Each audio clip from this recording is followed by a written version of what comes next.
Hi, I'm Chris Martin from Agrovista. I head up soil health, and I'm currently sat on one of the most expensive seats you ever like to sit on.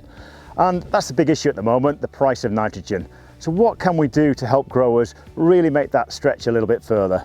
And there's lots of things we can do here, and we've got some examples here at Balne today. The first thing we need to look at is if you're using any organic materials, is we can get much more value for them by keeping them in a stable form for longer. So the likes of Instinct, if we're using slurries or digestates in the autumn or even the early spring, we can keep it in the ammonium form, which is a form that's both available to the crop, but also not going to go off into the atmosphere or leach through the drains. So getting more value from your organic materials. Then there's things we can do really working with nature. For example, our atmosphere is 78% nitrogen, and we think of legumes, they're able to use this nitrogen and work with bacteria and turn it into plant available food. We now have the technology to do that with crops like wheat. For example, we have got 70,000 tonnes roughly of inert nitrogen gas above every hectare of wheat. And we now have the technology through seed treatments like Tyros to turn some of that into plant available nitrogen in the plant itself with these free living bacteria which actually symbiotically go with a wheat plant. This is really game changing, and we can fix somewhere in the region of 20 kilos a hectare bacteria from the seed treatment. We also have sprays such as Tarbis, which can be applied foliar in the spring and do exactly the same thing. Endophytes that will symbiotically live alongside the wheat and turn it into a nitrogen fixing plant. So significant reductions in nitrogen fertilizer by working with Mother Nature. In addition to this, we've then got some other products that can really help you knock significant chunks of nitrogen off your overall nitrogen bill.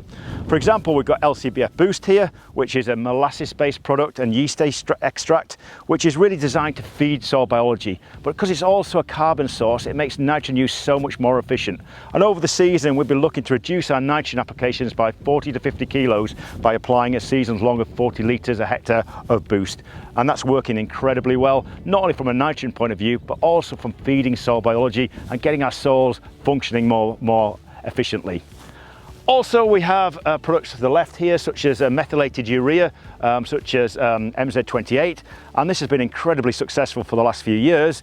This is really designed as a more environmentally friendly way of applying nitrogen fertilizer. It was never designed as a cheaper form of nitrogen fertilizer. It was designed to reduce blackgrass, make sure our Brix readings didn't actually drop too much, and really make sure we get as much nitrogen into the plant as possible, as efficiently as possible, so dropping our carbon footprint.